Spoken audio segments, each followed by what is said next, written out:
All right, so we are doing the last scheduled session, but then I sent two more today. So you should have updates for two new meetings that I just scheduled. One is tomorrow on the training and development, so that investing in employees. And then on Friday, instead of our open office hour, we're just going to use that time to go through the new equity dimension. So that will kind of finish up our kind of deeper dive into matrix stuff. And then we'll work in small groups next week. So you're going to be getting more information about your small groups later on from your DEI consultants. All right. So this session was originally called Things That We Didn't Talk About Yet. And so I've renamed it because we now know the things we didn't talk about, and that is the engagement and the procurement section. We're going to be spending most of the time on procurement today, and we have a special guest who's going to be sharing some perspectives, who is on our own team, and I'm excited to have her talk through that. So when it's that time, I will introduce our guest speaker. But let's start in our engagement. So again, today we're going to be talking about engagement, and that focuses on your two parts of your matrix. The first is the people, and it's the engagement tab, right? But that last tab in the public service, that inclusive innovation, is also about engagement. And a lot of us, I don't think anybody's using it, but I do want to talk just a tiny bit about it so that you kind of see where this tab could fall in. And some of you actually might be using some of it in this way. And so it's just to kind of let you know. So we'll talk about those two. And then we are going to turn it over to our special guest to talk through some procurement strategies and advice. And so that's on our agenda today. So let's jump right into engagement. So I know that we have been working on the engagement tab for the last 3 years, and most of you have it. And you are doing things in there that are like your diversity committees. And I know that there has been some struggle kind of understanding what goes there versus what goes in retention, right? So remember how we kind of in our last session, we were talking about the policy tab and how the policy tab is kind of the structure tab, and when we're looking at it, but after we kind of think through it, the actual how, and we'll go on to other tabs. Do you remember when we were talking about the institutional bias and how, we talked about that, and that's kind of the same idea around the engagement tab. The engagement tab is really focused on the ways that an employer is providing the opportunity for employees to engage their diversity into a strategic mission, okay? And so really, how are we doing that? How do we provide the space? How do we provide the mechanism? How do we provide, the opportunity for employees to do that? This is outside of their regular job. We don't pay them to do this. We just value their diversity so much that we provide these opportunities and spaces for them to share. And we know that that's really how we start to tap in and we become more innovative, and we're able to provide better customer service because of it, right? It's different from retention, okay? So sometimes we kind of, because it was really confusing sometimes to you, we left things in your engagement tab that really should be retention. And so we're going to try really hard to get these in the right categories this time, okay? And so retention is how the organization really supports its employees for the job that we're paying them to do. And we're really trying to fight all of those reasons why people leave. And we know that that list is really broad, right? It's, everything from training to promotion to even how we start to, how we hire. So we do the recruitment, but the actual hiring, communication, culture, connection, all of that stuff that we talked about when we talked about the retention section. It's all about keeping our employees, and especially our diverse employees, in the job that we hired them to do. Okay, so it's different from engagement. Now, if you go out and you Google or you're looking at maybe other companies' plans, a lot of times they do put these together. We felt that it was really important to really kind of pull it apart and pull this engagement piece out, because that really helps us start to define how we are really being strategic with our diversity. Just like how we're going to pull out some of that training and development from retention, because the governor has asked us to take a different look at that for our cabinet agencies. We made that decision in creating the plans to pull this piece out. So sometimes if you're out and you're looking at others' plans, you'll see that it is part of it, right? So how we engage employees is part of it. Now, if you are engaging employees around like connection, like we're engaging you because we want you to be part of the work culture, we want you to feel comfortable, we want, to include you, and you're calling that engagement, which it is under the term, that is retention engagement, right? It isn't that kind of strategic thing we're doing to allow employees to connect up and connect through leadership. And that's what we want in this special engagement tab. So we're going to try to work really hard on when we sit down with you, making sure as we get through and you're starting to write the matrix that you have things in the right place, because I know that still confusing to some of you. So I hope that was a little bit clear, and we will continue to work on it, but engagement is different in our matrix from retention, okay? All right, so let's look at the engagement section, and this is in the people because we have kind of an engagement in the public service too. And so again, it's everything that I just said. How are we creating this space, these opportunities for our employees to share the diversity that we value to help us do our mission better, right? And it's outside of the job we pay them to do. It's these extra things, right, that we are asking. If you look at it on the other side of the public service, because it is a measurement that can be split, it's really about then how does that organization of these employees help to actually accomplish and improve some sort of diversity need we have for the public, right? So that's the actual tie to the public service. So how does what they do impact the public service? What is the innovation that this group is creating? So it's just another piece of that measurement on a different tab. So we are going to, try to, just like we've talked about this whole time in terms of crossing strategy, it can show up different places. Now, I do not believe any of you actually have used this tab. We do say that this is an advanced tab, and in truth, nobody I think is in a spot yet with their actual engagement efforts to see results here. And so that's why we've held it for you, because we need you to focus on creating the space rather than measuring the outcome right now, because we're not ready. We're not ready for that. But you can kind of think through that, as you're building and some of the projects that you're doing. There may be things you could practice measuring and seeing how that's gonna work out. So engagement appears on 2, and this also demonstrates that holistic approach, right? The whole point of D&I, right, is so that we're creating these internal spaces that we value our employee diversity. We have really strong policies and procedures. We eliminate institutional bias so that we can serve better. And then it's all a big circle, right? And then that helps us recruit. And so that's why you're going to see these strategies cross over. All right, so let's talk about the 2 pieces in your little buckets that you could choose for engagement. So the first is creating volunteer employee groups. Now we left that really broad because you guys are doing all sorts of different things with that. So this is your diversity committee. This is your network groups. This is your, some of you are calling them resource groups. Some of you are just calling them engagement groups, whatever you're calling them.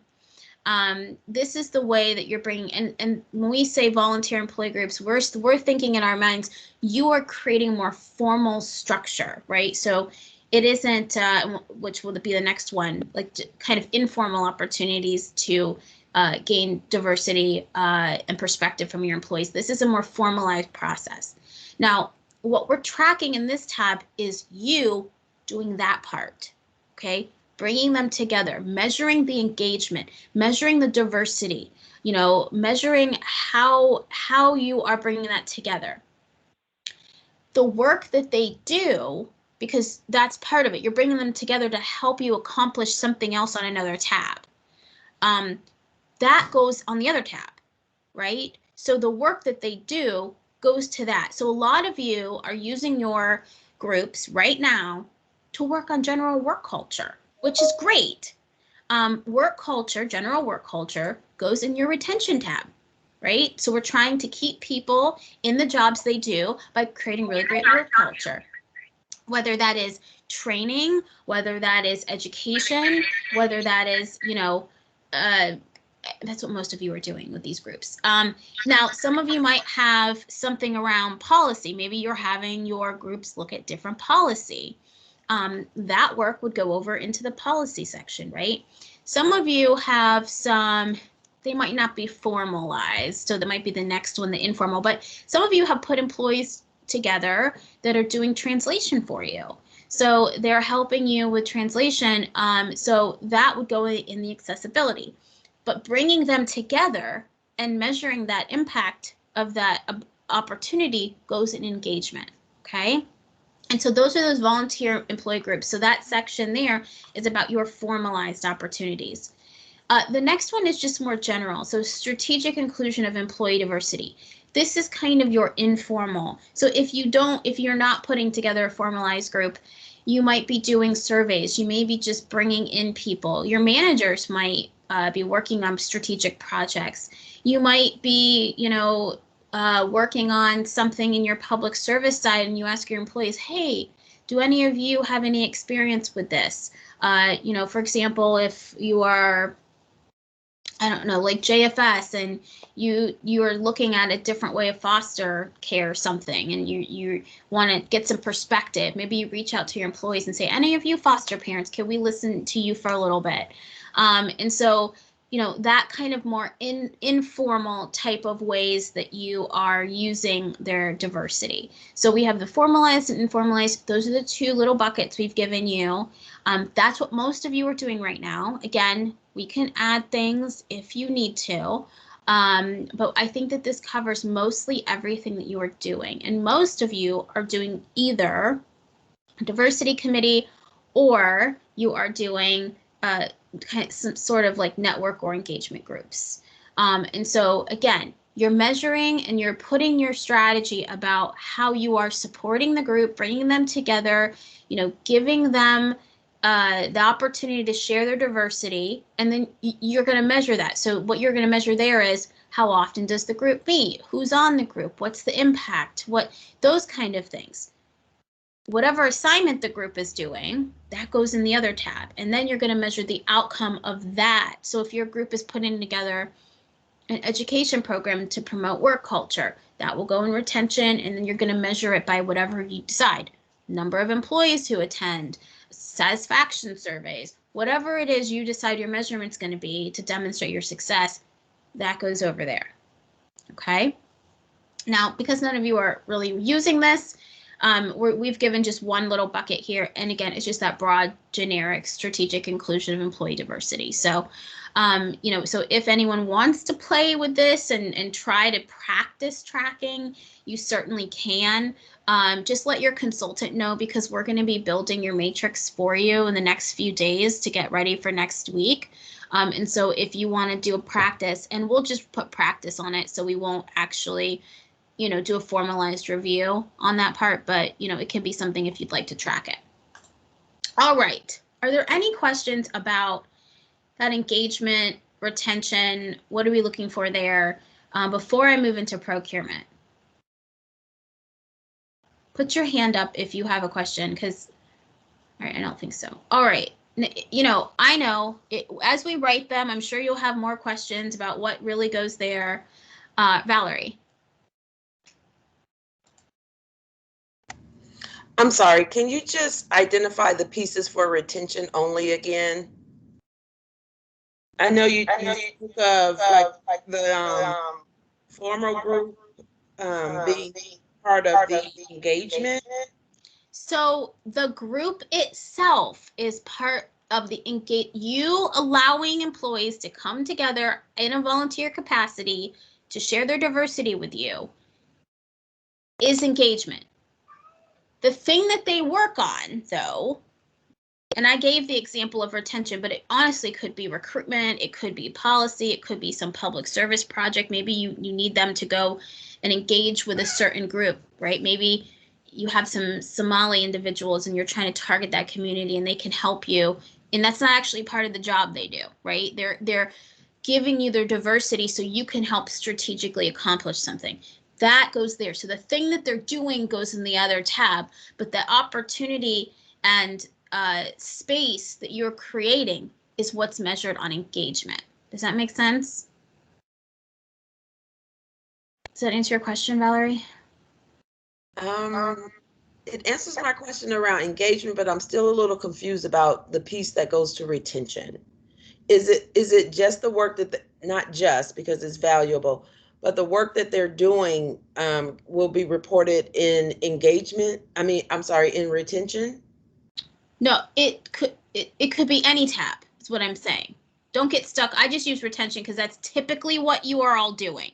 Oh, okay. Most of you, it will go in retention because you are doing, these groups are putting together trainings or education opportunities or working on mentorship programs or working on just general work culture stuff.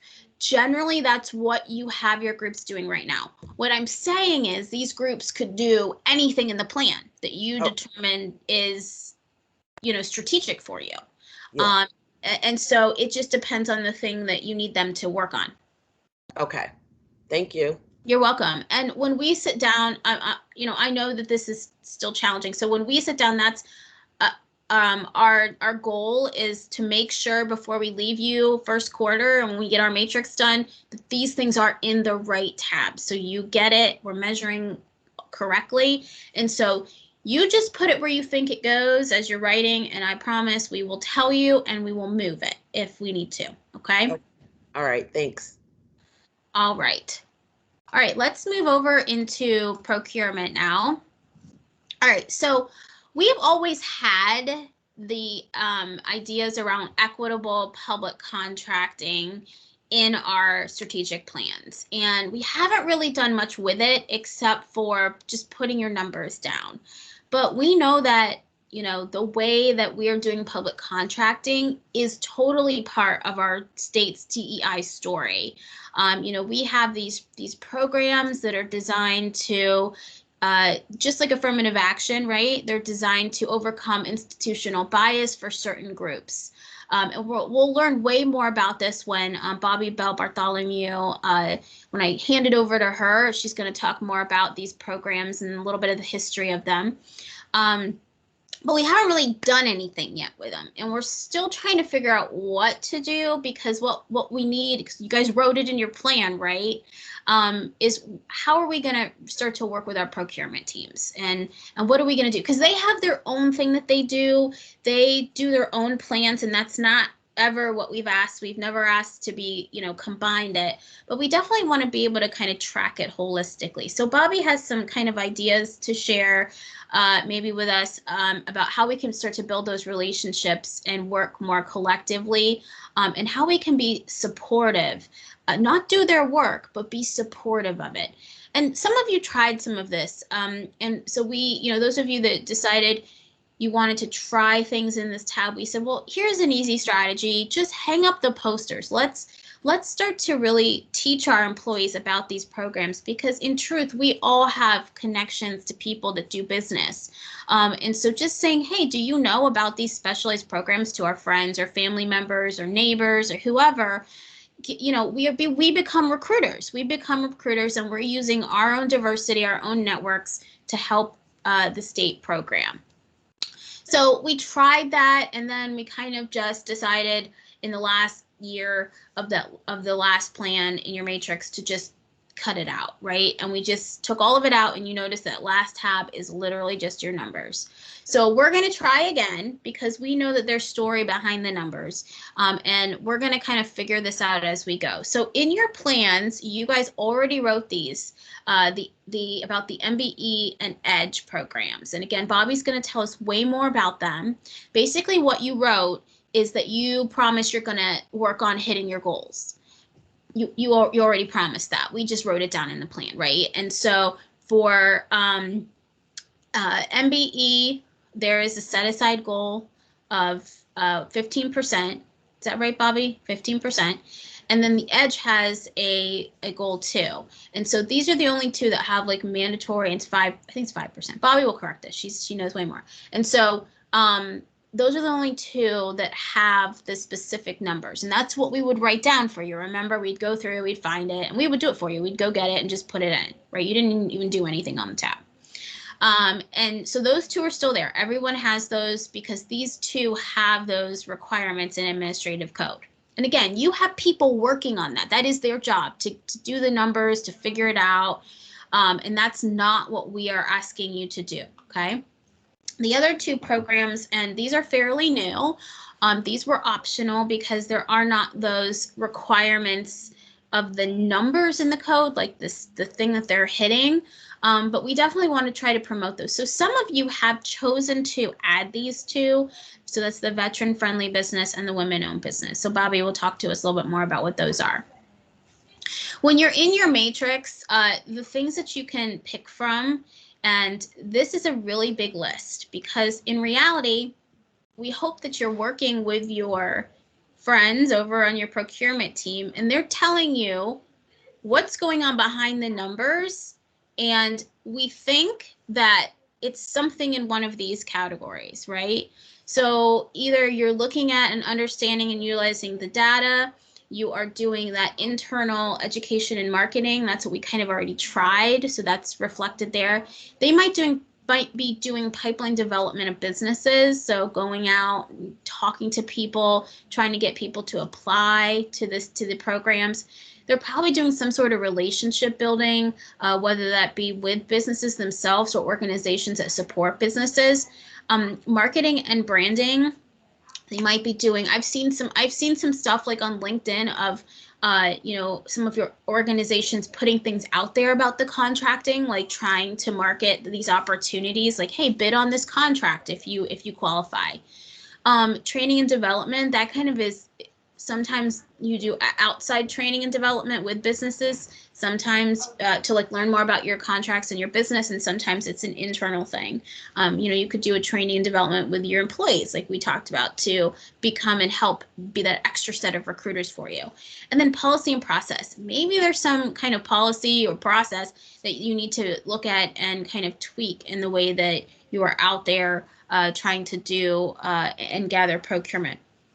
So we have a really big list. A lot of this is really similar to actually what we do on the recruitment side for our people and the retention side for our own people. And so it's kind of some of the similar strategies. Again, this is really about trying to tell the story, and what you guys can highlight is not just that you hit a number, but how you hit a number. I mean, that really becomes more important. And Bobby will kind of talk more about what that kind of looks like from the procurement side. So I'm going to be quiet now, and I'm going to have Bobby Bell Bartholomew turn her camera on. And Bobby worked a long time in EOD, working on, with our business unit, helping with all sorts of things in EOD, on, both of our side and a lot that she eventually started to, before she left that division, ran the research and reporting unit, which really helped agencies with the recruitment of businesses. And she worked closely with the DAS procurement team, as well as the MBACs over at DSA. So she has a lot of knowledge. What makes her so special is now she is an EEO officer, just like you. And she is running the DAS internal DEI program. working on a plan just like you, figuring out strategies herself on, how can she best work with the procurement team in DAS. So I just thought she has a very unique perspective in coming from, that side of actually working with businesses, working with our internal like enterprise procurement, working with your procurement people, and now coming in and being an EO officer. So Bobby is going to talk to us about the programs, to give us a little bit of history about them, and then share some perspectives about how we can start to build relationships with our internal procurement teams. Hey, Bobby, thanks for doing this, even though I asked you like super last minute. And I should first apologize. I really thought I was going to do PowerPoints this morning. Then life happened. So there is no PowerPoint. So instead, I wanted to just first do a level set and make sure everybody is aware of the 4 programs, first of all, that we're talking about. The MBE program is probably like the poster child, if you will, of procurement programs or preference programs, and that is for minority business enterprise. And as Jen mentioned, there is a 15% set aside for certified MBE businesses. For MBE, what that means is that a business has to be in business for a year. They have to be an Ohio business, that have to be owned by an Ohio resident, be minority owned. And this is a race or ethnicity based certification program. So they have to be either African American, Latino, Asian, Native American, or my mind went blank. There's another. My mind went blank. Anyway, they do have to be minority owned. That certification allows an MBE certified business to compete in a sheltered market, whereas only certified businesses are allowed to compete on those bid opportunities.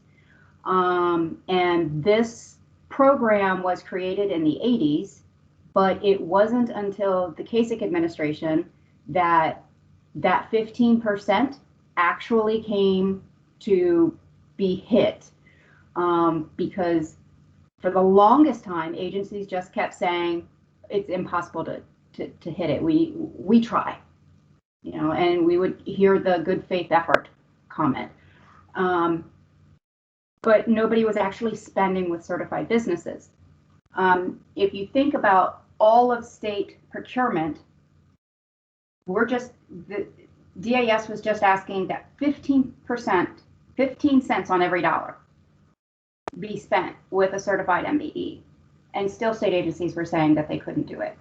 Now, last fiscal year, the state spent $298 million, which sounds like a large amount, but that is out of $1.3 billion of the budget. But that $298 million was only with 314 certified businesses. So while I was excited that, we hit actually 17% on the set aside, we only spent with 314 businesses. So the idea that state agencies can only spend with just over 300 certified businesses, where, obviously there's more minority owned businesses than that, was a struggle. So we need to, from DAS procurement standpoint, while I was in the division, was like, how do we increase the number of businesses that are doing business with the state of Ohio? The second program, which it usually gets lumped together with MBE, is MBE and EDGE. EDGE stands for Encouraging Diversity, Growth, and Equity. And EDGE is what's called a program for socially and economically disadvantaged businesses. Social disadvantage can be because of a business owner's race or gender or disability. but can also be because they are in a region of the state that's been deemed a hub zone by the SBA or Small Business Administration. So outside of the mainstream of American society, but it's socially and economically disadvantaged. So that business owner also has to have a personal net worth under $250,000. So these truly are small businesses. Additionally, the difference between the two is that MBE is for goods and services procurement versus EDGE, it covers all procurement categories. So not just goods and services, but you also pick up construction, and there's a large construction budget, especially when you add in state universities. So last fiscal year, the state spent, looking at my notes, 7.21% of its overall budget, and that amounted to $348 million with 378 EDGE certified businesses. And the goal for EDGE is just 5%. We're just asking the state to spend 5% of their budget with EDGE certified businesses. The other program, the newer program is Veteran, for VBE, Veteran Friendly Business Enterprise. And this program is, obviously it's for veteran owned businesses, but it also takes away the requirement of it that the business owner has to be an Ohio-based business. They have to do business with Ohio, but they don't have to be an Ohio-owned company. But the interesting part about VBE is that if a business employs 10% of their workforce, they could be certified as a VBE business in Ohio. Now, while the VBE program does not allow a set aside or a goal percentage like MBE or EDGE, it does have the benefit of having a preference on procurement. And that's applied by if a business is VBE certified and they submit a bid, they're allowed to quote up to 5% more than a non-certified VBE company and still be eligible to win that bid, just because they're VBE certified. So there's a benefit there. And then the state's newest certification program is the Women Business Enterprise, or WBE certification. And this one just launched this past October, and we were really excited to get it, even though it also does not have a goal or percentage. It is for women-owned businesses, hence the name. It's like the WB or the MBE and EDGE. You do have to be an Ohio resident. You have to be in business a year. The owner has to own and control the business. But there's not a goal. There's not a percentage that agencies are trying to hit. The benefit to the WBE program is once reciprocal agreements are in place with neighboring or other states that have similar programs, and DAS is working on those agreements right now, a WBE certified business in Ohio will be able to take that certification and go to, for example, Kentucky or Wisconsin and compete in that state's set-asides for WBE by using their Ohio certification. So it's hopefully going to open up different avenues of revenue for Ohio-based WBEs. Obviously, even though there's not a goal for WBEs in Ohio, we're going to track it, and we're hoping that state agencies will spend with WBEs, even though there's not a goal.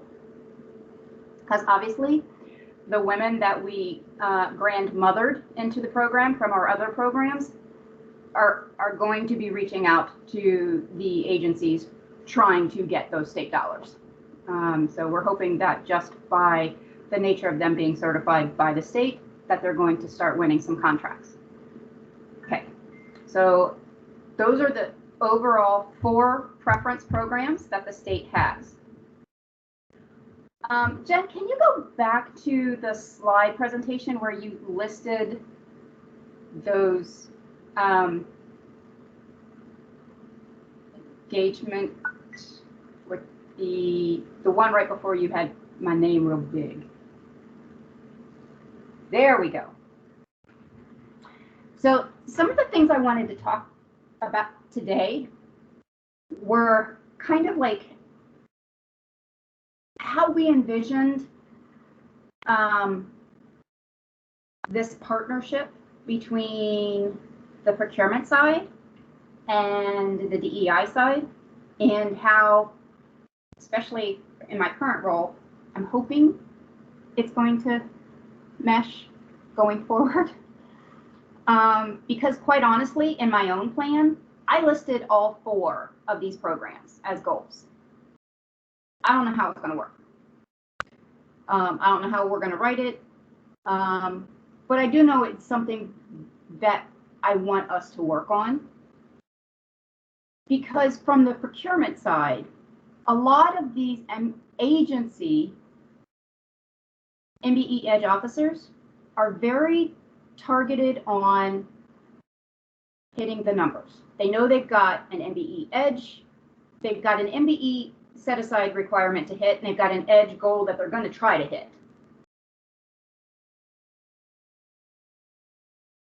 I don't think, Bobby editorial, that a lot of those officers really, it translates to them the impact of what those numbers actually mean. Like, yes, they know that they're spending with a certified minority business, but they don't see the impact of what spending with that small business does. They don't understand, or rather it doesn't filter in their brains, because they're very numbers driven, very focused on, I've got this bid, this program needs this, I got to hit this requirement, boom, send it to an MBE. They can't, nobody's responding, kick it open market.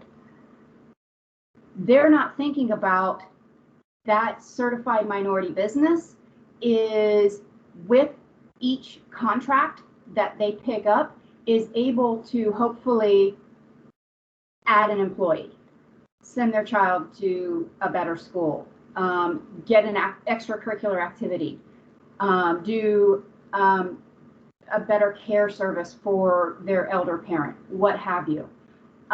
So they're not seeing the community component that perhaps we do in the engagement space.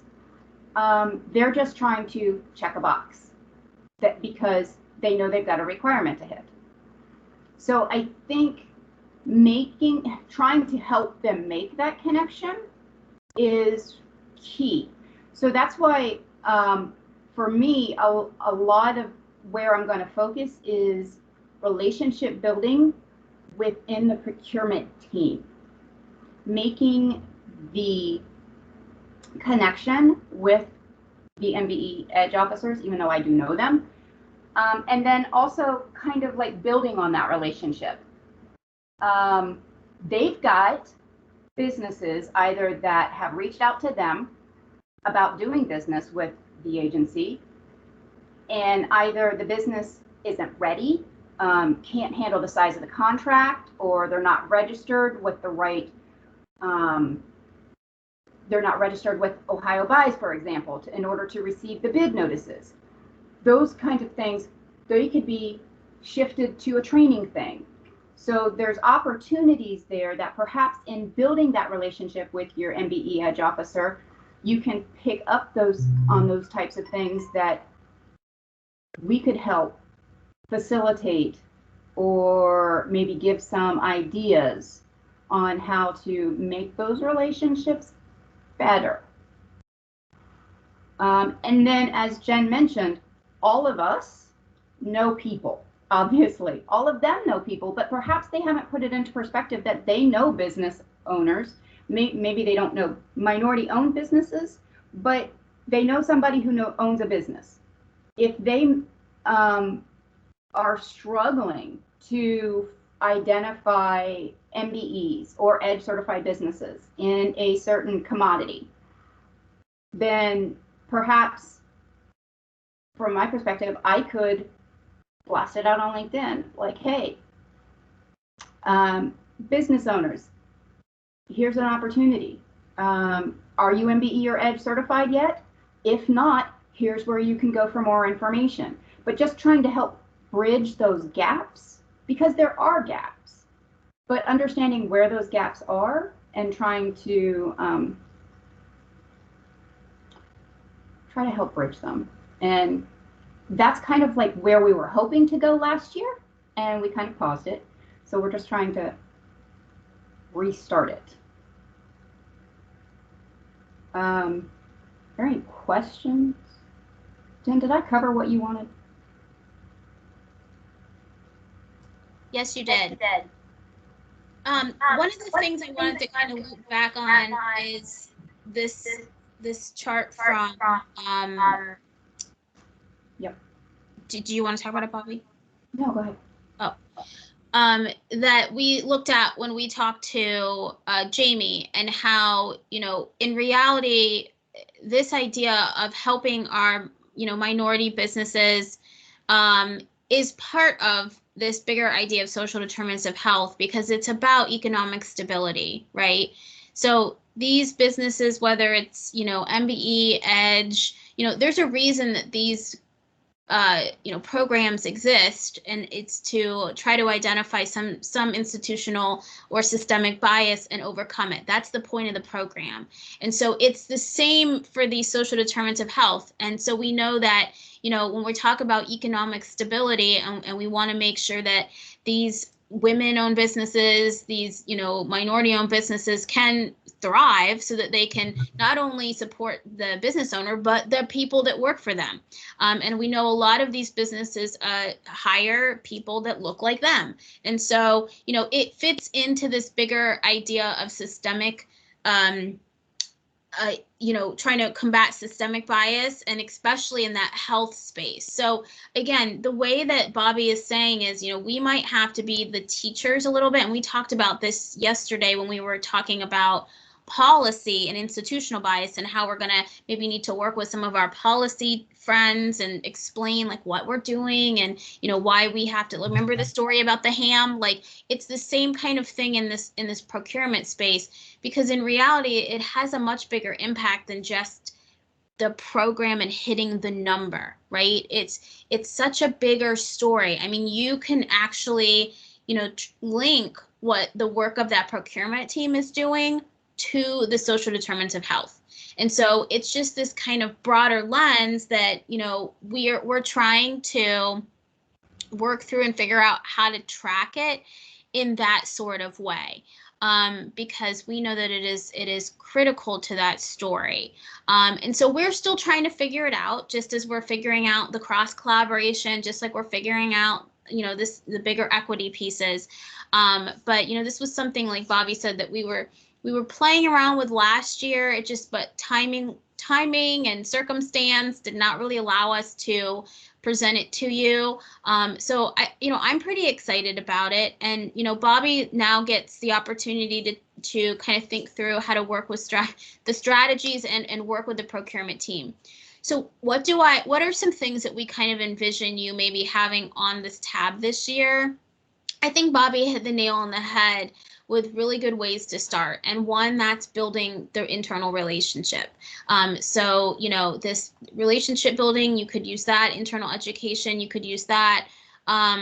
Because we have to connect with our friends that are doing this work and explain what part we have. We're not trying to do their job. I know that some of you had some interesting conversations with your procurement people at the beginning of us trying to do this in like 2018, and there was some misunderstanding. But we're just in a different space now, so we think it's a good time to try it again. That's why we had you write in your plans. So what questions do you have about how to get started? What strategies? Do you have a question about the actual programs? every time Bobby explains them to me, I learn yet another thing about them. And so it's not our typical space, but it is so good to understand what these programs are and are not, and who's in them and who's not, and what they bid on and what they don't, because it helps us learn so that we can support our procurement teams in our agencies. So go ahead, Bobby. What I do want to add is with the training and development piece, it's not, I can actually send or share some information about some great resources that DSA's centers provide free of services, or free of charge rather, for businesses, and they don't even have to be certified in order to participate. But that might be something to share with your procurement teams, because even though, yes, I had given it to them in my role previously, they might have forgotten it. Maybe life happens. But those training opportunities for those businesses, whether they're certified or not, are invaluable. The SBDCs, the Small Business Development Centers, the MBACs, Minority Business Development Centers, and then the PTACs, Procurement Technical Assistance Centers, all of them have fabulous trainings and counselors that staff those centers, and they're regional, so they're centers that are statewide, and again, they provide those services for free.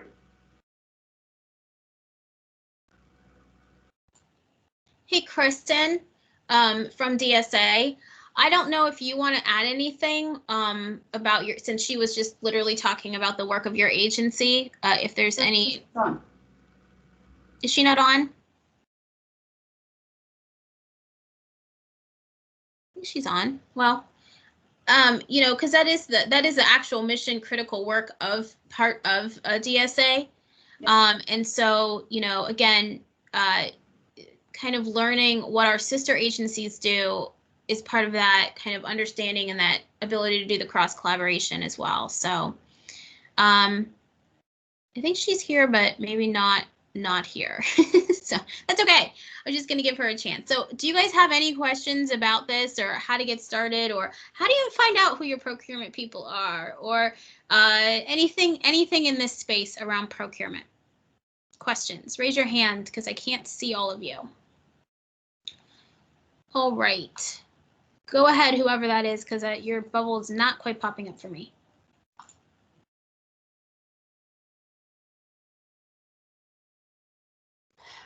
This is Carolina. I'm sorry. My system is working super slow today.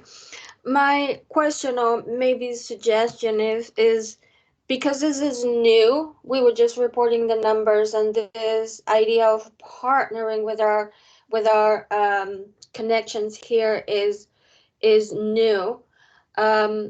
Can there be an area or a section, and maybe not only for this area, but for others, where we could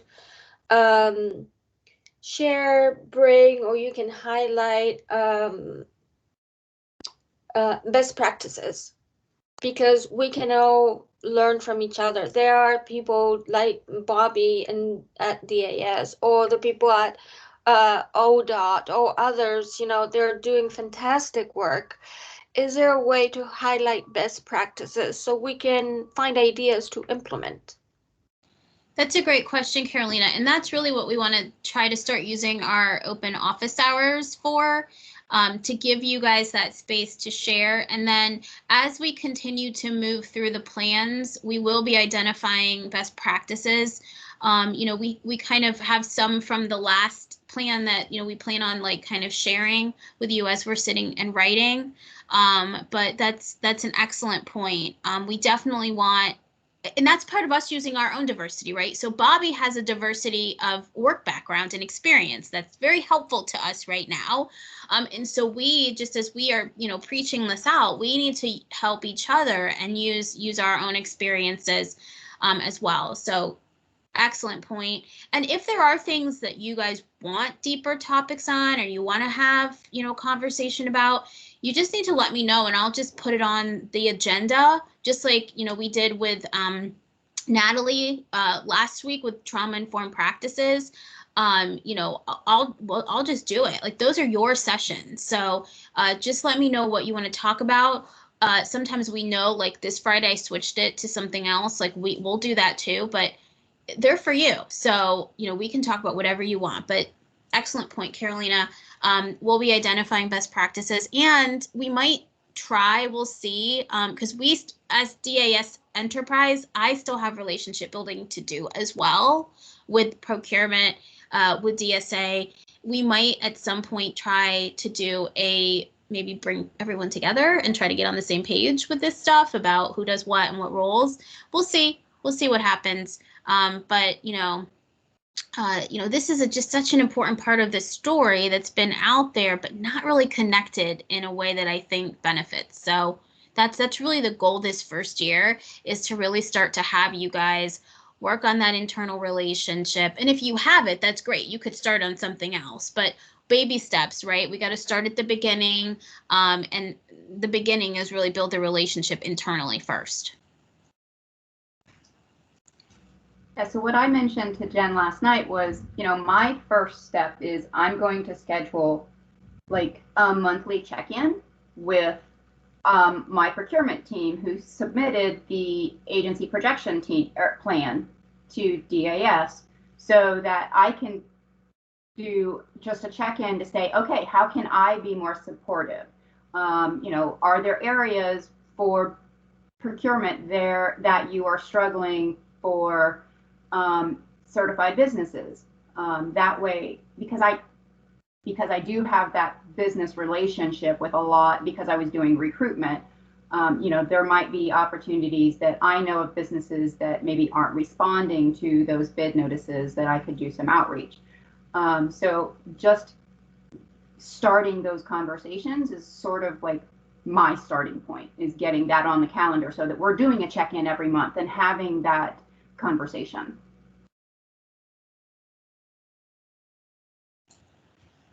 Other questions or comments? Like, if any of you do have a relationship with your procurement team, and kind of listening to how we're talking about this, what would be your first step? Or, how are you working with them already? So questions or comments?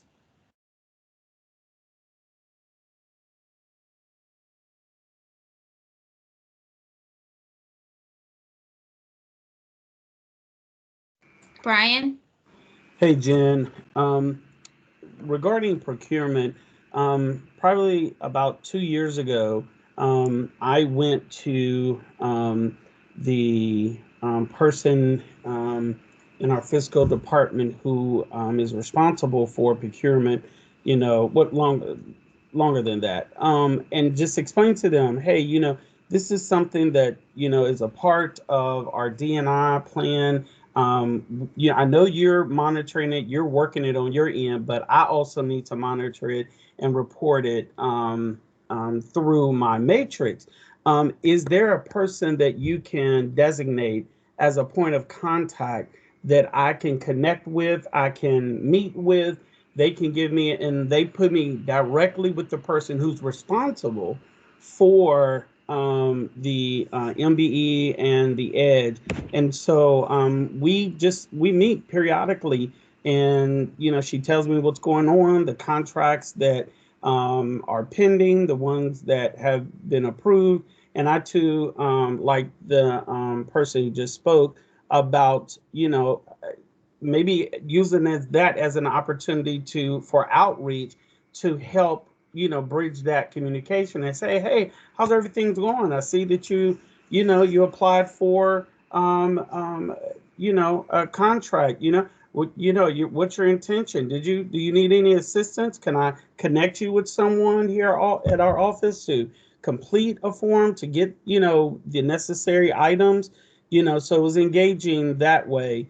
And I'm glad to say we surpassed the for 15% goal for last year. So I'm really proud about that, because before we had not, but this past year we did. And so that lets me know that, hey, that, engagement, developing that point of contact, that's what I encourage everyone to do, establish that point of contact that you can maintain communication with, and you know what's going on. And don't just wait till the end of the quarter. Don't wait until the end of the year. Just have that. Set a calendar reminder to touch base with someone from procurement and notate. That activity of that conversation. That's all. Just establishing that point of contact. Yeah, those are really great suggestions. And for agencies, again, that haven't or you don't have that connection, those are great first steps, just like Brian and Bobby have outlined. And Brian, congratulations. We were excited when Medicaid finally hit. It was like the first time ever. Right. Thank you, Bobby. I appreciate that. Well, and that just goes to the power of like how really everyone can help, right? Even if it's not your actual job that you're paid to do, that's that part of, diversity that we're talking about, right? Creating those spaces for engagement of employees outside. So actually you helping procurement was something, and Bobby, even the way you're describing it, you're using your own diversity, the thing you're not actually paid to do, to assist, right? So that's an example of engagement that crosses over into procurement. So, having opportunity, giving space to do that is an example of how those two interplay together. So. Okay, so Bobby is part of our team, and she comes to the open office hours, and she is here. And so if you do have questions or you want more information, you obviously can check out the website for the Equal Opportunity Division. That's where all this information lives on the DAS website. But Bobby is here too, and I know that she is always willing to help. And we will, again, work through, we'll figure out what are these first steps that make sense for you. We definitely, again, like I said, want to build that relationship enterprise to better support you guys at the agency level too. And we'll just, as we do, we'll just keep working on the baby steps towards forward progress on this. So thank you guys for being with us today. Remember that we have 2 new sessions that I just scheduled. So we have one tomorrow around the training and development. And then on Friday, instead of open office hours, we are going to walk through the new dimensions of diversity measurement tool that we've been working on with the governor's office. So if you missed any of these sessions, we are recording them. I'm posting both the stream link and the YouTube link, so everyone should have access. And you can find those on the one-stop shop. That's where the links are. So thank you everyone for joining us today, and have a great rest of your afternoon.